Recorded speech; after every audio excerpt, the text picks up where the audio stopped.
Once a daughter is married, she is like spilled water, Sophia said with a smug smile, her voice dripping with condescension. She then turned to look at me, her gaze sharp and meaningful. Take me as an example, she continued. Ever since I got married, I've never taken a single dime from my parents, never even had a meal at their house. That's why Jason has been so successful. But if a daughter keeps relying on her family, she'll drain all the luck from the men in the house. I burst out laughing. Not because it was funny, but because of how utterly absurd it was. Everyone in the family knew why Jason was successful. He didn't earn his wealth through hard work or talent. It came from our parents' generous payout when the government bought out their property for development. And yet, despite having benefited from this windfall, Sophia had the audacity to act as if she and Jason had built everything from scratch. I wanted to argue, but my parents cut me off before I could say a word. Even Jason, the so-called man of the house, nodded in agreement. Your sister-in-law isn't wrong, my father said, tapping his fingers on the table. Emily, my mother sighed, giving me that tired look she always used when she wanted to guilt-trip me. You're doing well for yourself. You should help your family more instead of acting so selfishly. Selfish? I clenched my fists under the table, trying to suppress my irritation. For years, I had done nothing but support this family. I had paid off Jason's college loans, given him a cushy management position in my company, and even covered the down payment for our parents' house in Florida. Meanwhile, he and Sophia had spent their days lounging in luxury, vacations in Europe, designer clothes, high-end restaurants, without a single thought of responsibility. And yet, I was the selfish one? That was the moment I made my decision. I put down my fork, looked my parents in the eye, and said calmly, starting today, I'm done. No more money, no more support. You're all on your own. The room fell into stunned silence. Jason's face darkened. What the hell do you mean by that? I mean exactly what I said, I replied coolly. I'm cutting you off, and Jason, consider yourself fired. Sophia gasped dramatically, clutching Jason's arm. My mother looked like she was about to faint. My father's expression hardened. You can't do that! Jason shouted. I work for you. No, I corrected. You worked for me. And let's be honest, you never did any real work to begin with. You were just a figurehead. I only kept you on the payroll because I thought family should help family. But now I see that I was wrong. You ungrateful brat, my mother snapped. Ungrateful? I raised an eyebrow. I've given this family more than enough. And yet all you do is take and demand more. Well, I've had enough. Jason looked furious, his hands clenched into fists. Sophia's face was pale, her lips trembling. My father's expression was unreadable, but I could see his jaw tighten. I stood up and adjusted my blazer. Enjoy your dinner, I said, turning toward the door. Oh, and Jason, good luck finding another job. With your resume, I doubt you'll get very far. And with that, I walked away, leaving them speechless at the dining table. For the first time in my life, I felt truly free. A week after I cut ties with my family, I received an unexpected text from Jason. Sophia and I just got back from our honeymoon. We brought you some gifts. Come by the house later. I almost laughed out loud. The audacity. Jason and Sophia had just spent 2 weeks touring Europe, Paris, Rome, Santorini, living it up in 5-star hotels and dining at Michelin-starred restaurants. Of course, they hadn't paid for any of it. I had. The $50,000 I had given them as a wedding gift had fully funded their extravagant vacation, and now they were acting as if they were doing me a favor by bringing back souvenirs? Still, I was curious. What kind of gifts would they bring me, considering that they'd spent the last family dinner treating me like dirt? I arrived at my parents' house that evening. As soon as I stepped inside, Sophia greeted me with a wide, fake smile, her perfectly manicured hands holding out a few small gift bags. We got you some special things from our trip, she said in an overly sweet voice. I know you're super busy, so we made sure to pick thoughtful gifts just for you. Jason stood behind her, arms crossed, nodding as if this was some grand act of generosity. My parents were seated on the couch, watching closely. I took the bags and sat down at the dining table. Sophia perched herself across from me, her eyes gleaming with anticipation. I opened the first package. Inside was a small Eiffel Tower refrigerator magnet. I raised an eyebrow. "Oh, cute." "Yeah," Sophia beamed. "Straight from Paris." I unwrapped the next item, another refrigerator magnet, this time shaped like a German beer mug. I frowned. I reached into the third bag, another magnet, a tiny replica of Santorini's famous white houses. Slowly, I emptied all the bags. In total, there were 10 refrigerator magnets. No designer perfume, no handcrafted souvenirs, not even a keychain, just a bunch of cheap, mass-produced magnets. The room fell silent. I turned over one of the packages and noticed a small receipt tucked inside. My eyes skimmed the text. "Order confirmation, Amazon.com, shipped from New Jersey warehouse." My lips curled into a smirk. "Sophia," I said, holding up the receipt. "These weren't bought in Europe, were they?" Sophia's expression faltered. "What do you mean?" I placed the receipt on the table and tapped it. "You ordered these off Amazon. These magnets never even left the US. Jason stepped forward defensively. "Does it matter where they came from? It's the thought that counts." I chuckled, shaking my head. "The thought? You mean the thought of deceiving me? Or the thought of spending $50,000 of my money on yourselves while throwing me $10 souvenirs like I'm a beggar?" Sophia's face turned red. "Well, excuse me for not buying you a damn Rolex," she snapped. "You didn't have to buy me anything," I replied calmly. "But if you're going to pretend to be generous, at least put in some effort." Jason groaned. "Jesus, Emily, why do you always have to act so high and mighty? It's like you expect us to bow down to you just because you make more money." I stared at him in disbelief. "Expect you to bow down? Jason, I paid for your wedding. I paid for your honeymoon. I gave you a job you didn't deserve. And after all that, you still have the nerve to act like I'm the problem?" "You're being ungrateful," my mother suddenly interjected. I turned to her, stunned. "Ungrateful? Are you seriously taking their side? They brought you gifts," she insisted. "And here you are, sitting there picking apart their kindness." I let out a slow, disbelieving exhale. "Wow. Just wow." Sophia crossed her arms. "You know what, Emily? You're just bitter. Bitter that we have each other. Bitter that we're happy. That's why you're always trying to put us down." I stared at her for a long moment. Then I pushed my chair back and stood up. "Congratulations, Jason," I said flatly. "You married the perfect match for you." Jason scowled. "What the hell is that supposed to mean?" "It means you're both entitled, ungrateful leeches." Sophia gasped. My mother's jaw dropped. Jason clenched his fists. "You don't get to talk to me like that, Emily." "Actually, I do," I said, grabbing my purse. "And you know what? I'm done. For real this time."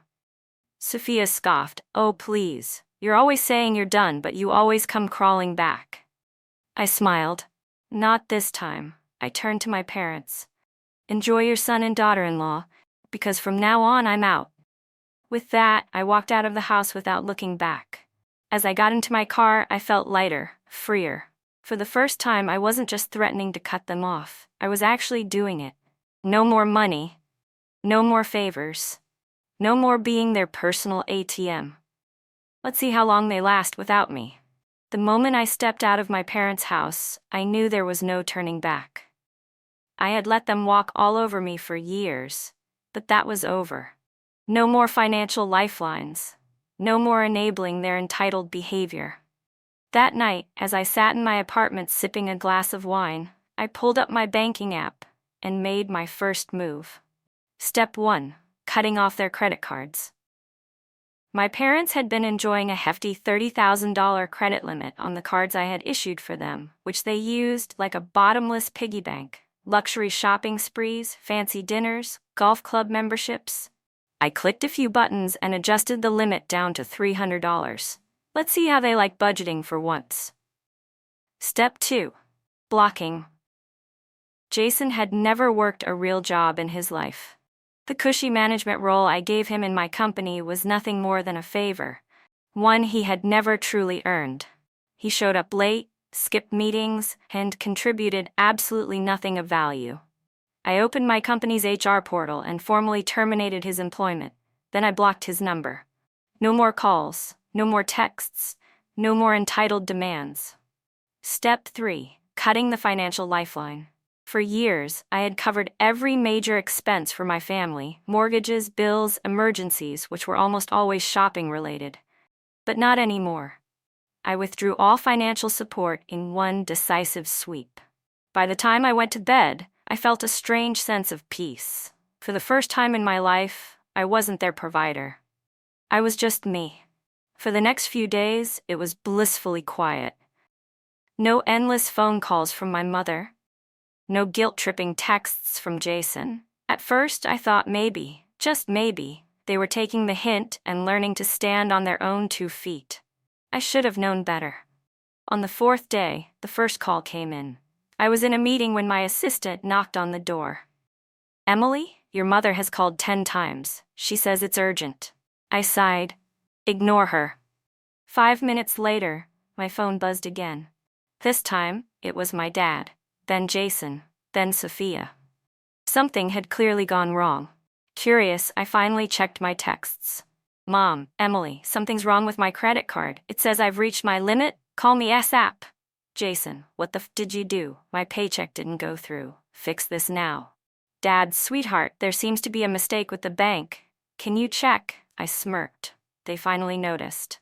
That evening, I came home to find Jason, Sophia, and my parents waiting outside my apartment. Jason was fuming. "What the hell, Emily?" I leaned against my doorframe. "Nice to see you too."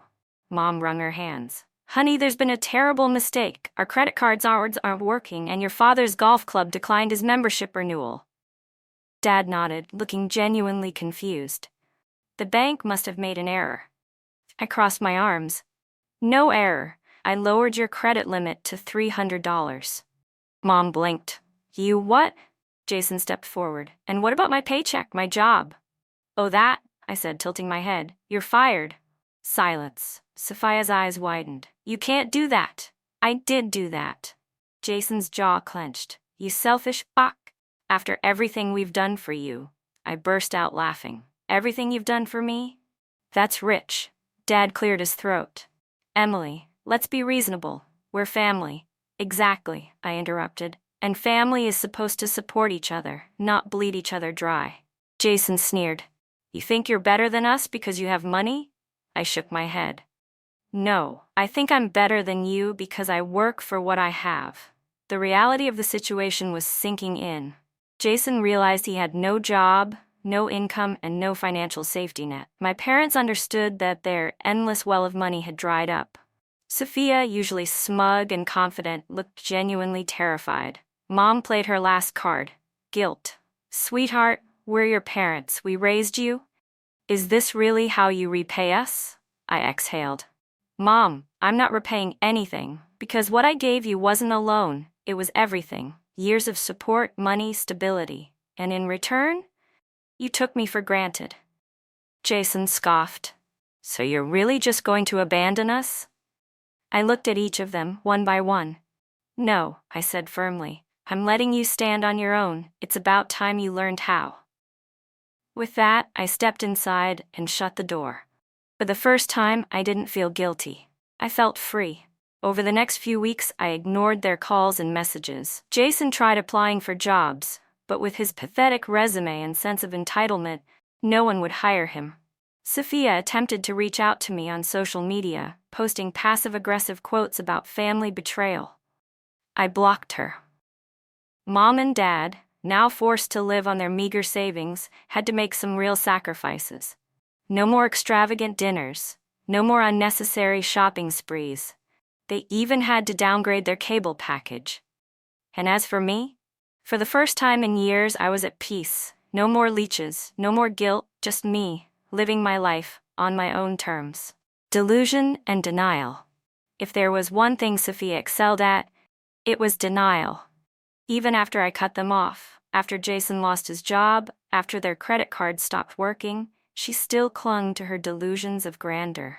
Instead of adjusting to their new financial reality, she doubled down. She wasn't about to let people think she had fallen from grace. And what better way to prove she was still living the high life than an extravagant family dinner at one of the most expensive restaurants in town? Jason wasn't so sure. "Sophia, we don't have the money for this," he said, pacing their tiny apartment. Sophia rolled her eyes. "Oh, please, you act like we're poor now." Jason threw up his hands. "We are poor now." Sophia waved him off. "You're just being dramatic. Look, all we have to do is use your credit card. Once your paycheck comes in, we'll be fine." Jason's face darkened. "I don't have a paycheck anymore, remember? My selfish sister fired me." Sophia's lips thinned. "Emily is bluffing. She's always threatening to cut us off, but she never follows through." Jason hesitated. "I don't know, Soph." "Trust me, babe," she interrupted, patting his arm. "We just need to keep up appearances. Once people see we're still thriving, Emily will feel guilty and come crawling back." Jason wasn't convinced. But as always, Sophia got her way. The restaurant they chose, Le Chateau, was the kind of place that had a 3-month wait list, a private sommelier, and a menu that didn't even list prices, because if you had to ask, you couldn't afford it. Sophia booked a private dining room for the whole family, her way of proving that nothing had changed. Her parents came dressed in their finest attire. Jason wore his most expensive watch, even though it was technically mine, since I bought it for his graduation, and Sophia arrived in a designer dress she could no longer afford. My parents were a little hesitant at first. "Sweetheart, are you sure we should be eating here?" my mom whispered, glancing nervously at the marble floors and crystal chandeliers. "Of course," Sophia said, faking a breezy laugh. "Jason and I eat here all the time." Jason, looking increasingly uncomfortable, just nodded. A waiter arrived and handed them the special event menu. "Tonight, we are celebrating our restaurant's 20-year anniversary," the waiter announced.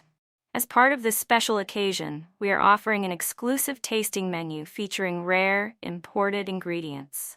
Each dish has been crafted with the finest selections, including white truffles from Italy, Kobe beef from Japan, and beluga caviar flown in this morning." Sophia's eyes sparkled. "That sounds amazing." Jason, however, was staring at the fine print at the bottom of the menu. Prefix, $5,000 per guest. His stomach dropped. Sophia ignored him. "We'll take the full experience," she said, flashing a fake, confident smile. The waiter beamed. "Excellent choice, madam." Jason tugged on her sleeve. "Sophia." "Shh," she whispered. "Just enjoy the night." The food arrived in exquisite, artistic portions. Each dish was described in detail, aged for years, imported from across the world, plated with edible gold. Sophia took pictures of everything, posting on Instagram with captions like, "Date night with the fam at Le Chateau. Luxury is a lifestyle. #blessed." Jason, on the other hand, wasn't eating. He was doing math in his head. $5,000 per person. 8 people at the table. $40,000 for one meal. He started sweating. Finally, the waiter came by with the final course, a delicate chocolate soufflé, paired with a $1,200 glass of vintage wine.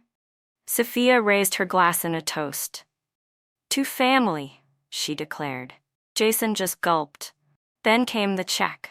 The waiter placed the black leather folder in front of Jason with a polite smile. "Will you be paying by card or account charge?" Sophia casually nudged Jason. "Go ahead, babe." Jason swallowed hard and slid his credit card across the table. The waiter took it, disappeared for a moment, then returned with a tight-lipped smile. "I'm sorry, sir," he said, lowering his voice. "Your card has been declined." Silence. Jason felt his entire body go cold. "There must be a mistake," Sophia said quickly. "Try it again." The waiter gave a small bow and left. A moment later he returned. "I'm afraid it's still declined." Jason snatched the card back and handed over his backup credit card. "Declined." Sophia pulled out her card, declined. Panic set in. Mom and Dad fumbled for their cards, declined. The realization hit them all at once. They were broke. The private dining room suddenly felt very, very small. Jason was sweating through his shirt. Sophia's hands were shaking. Other guests were starting to notice. A couple at a nearby table whispered. A waiter glanced over. Jason leaned in toward Sophia. "I thought you said we had money." Sophia looked like she might cry. "I thought we did." The waiter cleared his throat. "Would you like to arrange another form of payment?" Jason's voice cracked. Can we put it on a tab?" The waiter's polite expression didn't waver. "I'm afraid we do not offer that option." Jason turned to my parents. "Dad," he croaked. My father looked pale. "Son, I don't have that kind of cash." Sophia lost it. "You're telling me we don't have a single damn credit card that works?" she hissed. Jason looked at her helplessly. "Apparently, not." The room spun. Sophia had spent weeks pretending everything was fine. But now, the truth was on full display. They weren't rich, they weren't successful, they were broke, humiliated, and unable to afford the life they once had. And the worst part? Everyone was watching. In the end, they had to call a friend to bail them out. When they finally left the restaurant, heads down, faces burning with embarrassment, Sophia deleted her Instagram post. No more blessed, no more pretending, just the cold, humiliating truth. They were nothing without me. And I was finally free. Emily's phone vibrated once, then twice, then a third time. She glanced at the screen. Blocked number. She didn't need to guess who it was. For the past half hour, her parents had been frantically calling her. After their disastrous dinner at Le Chateau, panic had set in. They must have finally realized what it meant to be cut off. No unlimited credit cards, no safety net, no easy way out. Emily smirked and tossed her phone aside. "Let them squirm. I told you this was a bad idea." Jason hissed, his face still red from embarrassment. Sophia ignored him, pacing back and forth near the restaurant entrance. "This wouldn't have happened if your damn sister hadn't cut us off," she snapped. Their parents weren't any better. Emily's mother, Linda, had been sobbing hysterically since they left the restaurant, clutching her designer handbag as if it could somehow fix their financial crisis. "This is humiliating," she whimpered. "We can't afford to like this. How are we supposed to pay for anything? Our lifestyle, our bills?" Her husband, Robert, gritted his teeth. "We'll fix this," he muttered. "We just need money." Jason groaned. "And where exactly do we get that, Dad? In case you haven't noticed, we're broke." Linda suddenly froze, a new idea sparking in her mind. "The dowry," she whispered. Sophia's eyes narrowed. "What dowry?" Linda turned to her, expression sharp. "The $80,000 we gave you for the wedding." Sophia's stomach dropped. Sophia crossed her arms. "That money was a gift. You can't just ask for it back." Linda's eyes blazed. "Gift? We gave it to you with the expectation that you'd be part of this family, supporting this family. And look where we are now. You need to give it back." Jason, catching on, nodded furiously. "Yeah, you've been spending our money for years. It's time you pay up."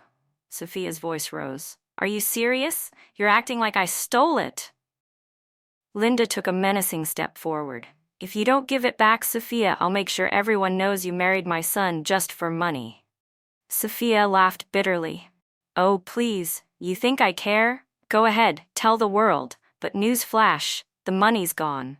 Jason's jaw tightened. "Gone? What the hell do you mean gone?" "I spent it. Clothes, vacations, spa days, shopping, all the things you happily enjoyed with me." Jason looked like he wanted to punch a wall. "You're unbelievable." Linda's voice turned venomous. "If you won't give it back willingly, we'll take you to court." Sophia's smirk faltered. This was getting serious. The tension in the air crackled. Jason's father, Robert, stepped between them. "That money was meant for the family, Sophia. If you won't return it, then maybe Jason should consider alternative options." Sophia's eyes widened. "Are you telling him to divorce me?" Jason hesitated. Linda's lips curled into a cruel smile. Maybe he should. Maybe he needs a wife who actually contributes instead of draining him dry. Sophia let out a harsh laugh. Oh, that's rich. Your golden boy hasn't made a single dollar without Emily's help. And you're blaming me? Linda lunged. Before anyone could stop it, she grabbed Sophia's hair and yanked. Sophia screamed. Are you insane? Jason jumped in, trying to pull them apart. Mom, stop it. But Robert shoved him aside. Let her handle it. Chaos erupted. Sophia, now furious, slapped Linda across the face. Jason's father retaliated by grabbing Sophia's wrist and twisting it. You ungrateful. Sophia, in blind rage, kicked him in the shin. The entire parking lot was now watching. A crowd had formed. Restaurant staff peering through the glass doors, diners recording the scene on their phones. And just when it couldn't get any worse, police sirens blared. Within minutes, officers stormed in. Break it up, one of them barked. Linda was still clutching her face, eyes blazing with fury. Jason's father was limping. Sophia looked deranged. A cop turned to Jason. Sir, are these your family members? Jason winced. Yeah. The cop sighed. We received a disturbance call. Are you pressing charges? Jason hesitated. Sophia, still panting from the fight, suddenly snapped. Yes, I'm pressing charges on them, she shrieked, pointing at Jason's parents. Linda's jaw dropped. You selfish little... Okay, that's enough, the cop interrupted. You're all coming in for questioning. Jason groaned. Oh, for fuck's sake. One by one, they were loaded into the police cars. A few bystanders cheered. Sophia glared at Jason. This is your fault. Jason gritted his teeth. Shut the hell up, Sophia. As the cop car pulled away, the reality finally sank in. They had hit rock bottom.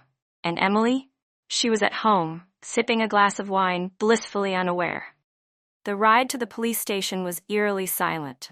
Jason sat slumped in the back seat of the squad car, arms crossed, jaw clenched.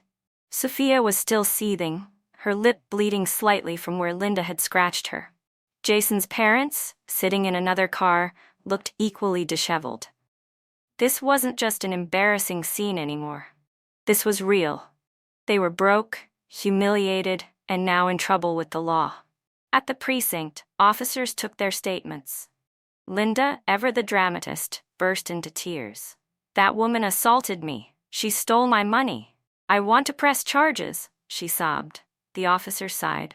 Ma'am, you attacked her first. Sophia, still fuming, pointed at Jason's parents. And I want to press charges on them for harassment and threats. The cop pinched the bridge of his nose. You all are a mess. Ultimately, no formal charges were filed. After 3 hours of finger-pointing, insults, and bickering, the officers had enough and let them go with a stern warning. Meanwhile, Emily was one step ahead. She had spent years providing for her family, paying their bills, covering their luxuries, letting them leech off her success. But tonight was the final straw. She was done. Step 1. Changing the locks. The first thing she did was call her building's management. My parents have been trespassing, she said firmly. I need all access revoked. New locks, new codes. By the time her parents would return, their keycards wouldn't work. Step 2. Eviction. Next, she called a moving company. See that house in the suburbs? She asked, forwarding the address. Yeah, pack up all their stuff and send it there. Oh, and don't bother handling it carefully. Her parents' things, all their designer clothes, expensive furniture, useless luxury decor, were packed up and shipped straight back to their old house. A house in a far less glamorous part of town. A house they had abandoned when they thought they could live off her wealth forever. Now, it was all they had left. When Jason and his parents finally stumbled home from the police station, exhausted and still reeking of humiliation, the first thing Linda did was try to enter Emily's apartment. She swiped her keycard. Beep. Access denied. She tried again. Beep. Access denied. Frowning, she pressed the intercom. No answer. She turned to Jason, panicked. Call your sister. Jason sighed, rubbing his face. She blocked me. Robert tried to force the door open. This has to be a mistake. But Linda wasn't stupid. She knew. Emily had locked them out. For good. Her heart plummeted. No, No, she wouldn't. Just then, a delivery truck pulled up to the curb. A worker hopped out. Delivery for the Carter family? Linda turned. What delivery? The man shrugged. Moving service. Says here everything's going to this address. He handed her the paperwork. Linda scanned it. Her hands started shaking. It was their old house, the one they had abandoned years ago, thinking they would never need it again. Jason's stomach twisted. No way.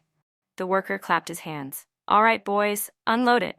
Within minutes, their belongings were being dumped onto the sidewalk. Suitcases, boxes of expensive clothes, Linda's $5,000 handbag collection, Robert's golf clubs, Jason's gaming setup. All of it. All the remnants of their spoiled, luxurious life, being unloaded like garbage. Linda felt her knees buckle. No, no, no, no. Jason yelled. She can't do this. But she had. And no one was coming to save them. For the first time in her life, Linda understood. Emily wasn't joking. She wasn't playing some childish game, waiting for them to apologize so she could welcome them back with open arms. She was serious. She was done. Jason kicked a box over. What the hell are we supposed to do now? No one answered. Sophia didn't even look at him. She was quiet for the first time all night, because deep down, even she knew, Emily had won. Across town, Emily sat in her penthouse sipping a glass of vintage red wine. Her phone buzzed once. A single text came through. Unknown number. You'll regret this. Emily smiled and blocked it. For the first time in years, she finally felt free. Linda Carter had always lived with the belief that, no matter what, she would always have a way out. For years, she had been cushioned by Emily's money, her son's empty promises, and Sophia's facade of wealth. Now, everything was gone. No more luxury, no more high-end shopping trips, no more status. Just a pile of boxes sitting in front of a rundown house they never thought they'd have to live in again. And Linda? She was desperate. Sophia had sworn up and down that the $80,000 dowry was hers and that she had no intention of giving it back. Linda wasn't having it. The morning after their humiliating return home, she showed up at Sophia's parents' house demanding the money back. The house was empty, windows boarded up, mail piling up by the door. Sophia's family had vanished. Linda's hands trembled as she banged on the door. Hello? I know you're in there, she shrieked. Nothing. The neighbors watched from their porches, whispering to each other, enjoying the public spectacle. Linda turned to Jason, who stood awkwardly beside her. Call Sophia! Jason clenched his jaw but obeyed. He dialed Sophia's number. The line was disconnected.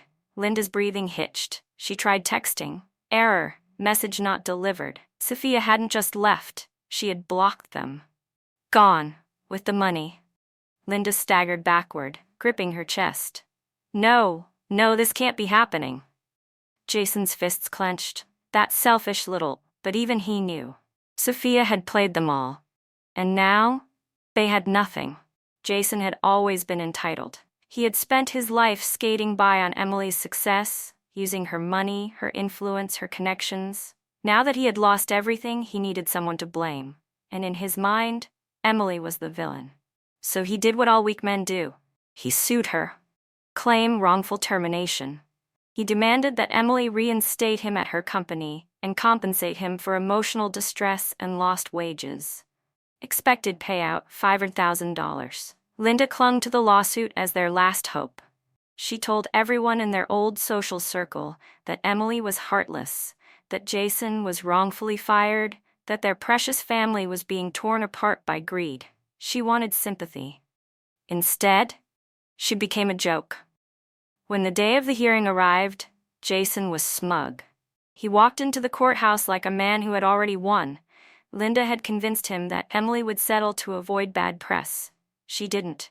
Instead, she showed up with an entire legal team. Jason's confidence wavered when Emily took the stand. Calm, unbothered, prepared. And then, she destroyed him. Exhibit A, attendance records. Emily's lawyer pulled up Jason's work log. Days present in the last year, 48. Days late, 93. Days unaccounted for, 224. The judge raised an eyebrow. Exhibit B, emails. Emily's lawyer handed over printed emails. Jason asking for weeks off for personal relaxation. Jason forgetting important deadlines. Jason sending an entire email in Comic Sans about how overworking leads to depression. The jury snickered. Exhibit C, the missing funds. Emily's lawyer displayed a financial report. Turns out Jason had mismanaged over $200,000 in company funds, including $30,000 on client entertainment, which was actually a vacation to Miami, $12,000 on office supplies, which included an entire gaming setup for himself, $5,000 on a subscription to a luxury networking club, which turned out to be a scam. Jason's face drained of color. The judge wasn't impressed. The court laughed him out of the building. Jason's case was dismissed immediately, and to add insult to injury, the judge fined him for wasting the court's time. The news spread like wildfire. Man sues sister for firing him, gets exposed for being useless. Jason became an online meme. Social media tore him apart. Imagine getting fired from a job your sister gave you and thinking you could win in court. Jason Carter really thought he was Logan Roy, but he's just a broke nobody. Bro had one job, literally, and still managed to fail. With the lawsuit backfiring spectacularly, their last hope for money was gone. No job, no savings, no inheritance. Linda tried calling Emily again. She was still blocked. Jason tried applying for jobs. Nobody would hire him. They had become laughingstocks. Nobody respected them. Nobody wanted to help them. For the first time, they were truly alone. And Emily, she was thriving. Desperation makes people reckless. Jason, Linda, and Robert had lost everything. No money, no status, no way to manipulate Emily anymore. And worst of all, the entire city was laughing at them. Jason couldn't walk down the street without someone recognizing him from the viral courtroom memes. Linda had been shunned by the wealthy socialites she once called friends. And Robert? His golf buddies had stopped inviting him altogether. They had become nobodies. And they blamed Emily. So, in a final act of pure, blind desperation, they decided to take her down. Jason sat in the back of a dingy bar, his leg bouncing anxiously. Across from him sat Frankie Malone, a local loan shark and ex-con with a reputation for making problems disappear. Frankie leaned forward, his thick gold chain glinting under the dim lights. "So let me get this straight," he said, swirling his whiskey. "You want me to... what? Scare your sister?" Jason clenched his fists. "I want you to teach her a lesson," Frankie smirked. "And what kind of lesson we talking about?" Jason hesitated. "Something that'll make her understand what it feels like to be powerless." Frankie raised an eyebrow. "Powerless, huh?" Linda chimed in, her voice sharp. "She ruined our lives. She turned us into a laughingstock. She needs to pay." Frankie chuckled. "You know, I hear a lot of sob stories, but this is pathetic." Jason scowled. "Are you gonna do it or not?" Frankie leaned back, studying them. "I can make her disappear for a while, shake her up a bit, but it ain't cheap." Robert swallowed hard. "How much?" Frankie smirked. $100,000. Linda's breath hitched. We'll get it," Jason interrupted. Frankie grinned. "Good. I'll be in touch." As they walked out, Linda whispered, "Where the hell are we getting $100,000? Jason's jaw tightened. "Loan sharks," Linda gasped. "Are you crazy?" Jason turned to her, eyes cold. "We don't have a choice." What Jason didn't know was that Emily had been expecting this. She had cut off every financial route they had. She had anticipated their desperation. And she had prepared. All her homes were under tight security. Her car was armored and GPS tracked. Her security team monitored her every move. She had even installed hidden cameras in her office, knowing Jason was stupid enough to try something reckless. So when she saw Jason meeting with Frankie Malone, she smirked. Let them try. 2 days later, it happened. Emily was leaving her office late at night when a black van screeched to a halt beside her. Men in ski masks jumped out. Before she could react, one grabbed her arm, another covered her mouth, and they dragged her inside. The doors slammed shut. The van sped off. Emily, sitting calmly in the back seat, glanced around. 4 men. Armed, sloppy, amateurs. She sighed. This was going to be too easy. They took her to an abandoned warehouse on the outskirts of town. Rusty beams, dim lights, the stench of mold.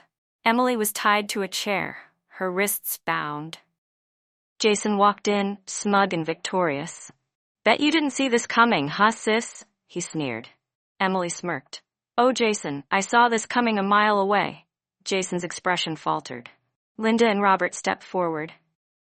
Now you know how it feels, Linda snapped. How it feels to have everything taken away. Emily tilted her head. Is that what this is? A tantrum? Jason growled. You think you're so untouchable, don't you? Emily smiled. I know I am. Jason's jaw clenched. You're not leaving here until you agree to give us back what's ours. Emily raised an eyebrow. Yours? Linda's voice rose. Yes, the money, the house, everything you stole from us. Emily laughed. Actually laughed. Stole? She repeated. You mean the money I worked for? The house I paid for? The company I built? Jason's face turned red. Shut up. One of the kidnappers, a burly guy with a scar across his jaw, stepped forward. Enough talk. What do we do with her? Jason hesitated. Frankie, standing in the corner, smirked. You didn't think this through, did you, kid? Frankie said, amused. You brought her here. Now what? Jason squared his shoulders. Make her suffer. Make her scared. Frankie whistled. That's dark, bro. Emily yawned. You're all idiots. Linda slapped her. Show some respect. Emily barely flinched. She was completely calm, because she knew something they didn't. A faint beep echoed through the warehouse. Then another, and another. Jason frowned. What the? Frankie's phone buzzed. He glanced at the screen and his face paled. What's wrong? Jason asked. Frankie didn't answer.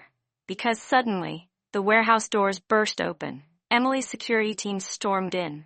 Guns raised, tactical gear, absolute precision. The kidnappers barely had time to react before they were tackled, disarmed, and restrained. Jason froze. Linda screamed. Robert tried to run, but was instantly thrown to the ground. Emily? She sat there smirking. As one of her bodyguards untied her, she stretched casually. Well, she said, looking at Jason. This has been fun. Jason stammered. How did you? Emily held up her wristwatch. A tiny blinking camera. I've been recording everything, she said. So when this goes to court, and trust me it will, you'll have plenty of evidence against you. Jason's face went ghost white. Linda collapsed in defeat. Robert hung his head. They had lost. For good. Jason, Linda, and Robert were arrested on the spot. Charged with kidnapping, conspiracy to commit assault, attempted extortion. As for Frankie and his crew, well, turns out they were already wanted criminals. Emily had just handed them over to the cops, a win-win. As Jason was dragged away, he looked at Emily with pure hatred. This isn't over, he spat. Emily chuckled. Oh, Jason, she said, tilting her head. It's so over. She turned, walking away without a second glance. For the first time in her life, she was finally, completely untouchable. For years, Jason Carter had walked through life believing he was untouchable. He thought his family name, his sister's success, and his ability to manipulate people would always keep him afloat. But now he was just another inmate in an orange jumpsuit. And he was about to learn the hard way. Prison doesn't care who you think you are. The holding cell smelled like sweat, desperation, and regret. Jason sat in the corner, arms crossed, trying to ignore the jeers from the other inmates. One of them, a towering, muscular man with prison tattoos covering his arms, grinned at him. What's up, pretty boy? The man sneered. You look like you don't belong here. Jason swallowed hard. I'm getting out soon. This is just a misunderstanding. The inmate laughed. Yeah? That what your lawyer told you? Jason didn't respond. The man leaned in. A little advice, rich boy. Don't act like you're better than everyone here. It pisses people off. Jason didn't listen, and that was his first mistake. 3 days later, it happened. Jason had been complaining nonstop to the guards about his inhumane treatment, bad food, hard beds, no privacy. The guards ignored him. But the inmates, they noticed. and they hated him for it. It was during mealtime when Jason made his fatal error. He bumped into an inmate, a man twice his size, covered in scars, built like a tank. Jason scoffed. "Watch where you're going, asshole." The room went silent. The inmate turned slowly. "What did you just say?" Jason, too arrogant to back down, smirked. "I said, watch where." Crack! A fist smashed into Jason's face, sending him flying across the table. Trays clattered to the floor. Food splattered everywhere. The guards rushed in, but not before the inmate landed another brutal punch. Then another, and another. By the time they pulled the man off Jason, he wasn't moving. His face was a bloody, swollen mess. His body, completely still. The paramedics were called, but it was too late. Jason Carter was dead. When the news reached Sophia, she was in a lawyer's office, still trying to salvage what little reputation she had left. The lawyer was mid-sentence when her phone rang. She answered, barely listening, until she heard the words, "Ma'am, your husband is dead." Her entire body went cold. She gasped for air, clutching her chest. No, that's not possible." The officer on the phone was blunt. "He was killed in a prison fight." Sophia collapsed. The lawyer panicked, calling for an ambulance. By the time she reached the hospital, she was unconscious. Doctors later confirmed a severe stress-induced coma. She needed round-the-clock medical care. And the cost? Hundreds of thousands of dollars. Money she didn't have. The moment Linda and Robert heard the news about Jason, they broke down. Jason was their golden child, their last hope. Now he was gone. Linda screamed, "No, not my son, not my baby." Her breathing became erratic, her chest tightened. Then she collapsed. Robert rushed to her side, but his own vision blurred. His heart pounded. And then he collapsed too. The ambulance arrived within minutes, but the damage? Permanent. Both Linda and Robert had suffered major strokes. They lost their ability to walk, their ability to care for themselves, and worst of all, they had no one left to help them. Jason was dead. Sophia was in a coma. Linda and Robert were crippled, penniless, and abandoned. All their so-called friends had vanished. The high society connections they once flaunted? Gone. Now they were just two broken, aging people in a rundown hospital, unable to even feed themselves. This was rock bottom. Emily heard the news over breakfast. Her assistant placed a newspaper on the table. The headline read, "Former CEO's brother dies in prison. Scandal-plagued family faces tragic end." Emily skimmed the article. She read about Jason's death, Sophia's coma, her parents' stroke. She sipped her coffee. And then she turned the page. Because for the first time in her life, they weren't her problem anymore. 1 year had passed. 1 year since Jason died in prison. 1 year since Sophia slipped into a coma, buried under medical debt. 1 year since Linda and Robert suffered strokes and were left to rot in a care facility. And 1 year since Emily had walked away from it all. She hadn't visited. She hadn't called. She had no reason to. Because for the first time in her life, she was free. The final step in Emily's liberation came in the form of a single document. Sitting in her lawyer's office, she carefully signed her name on the last page.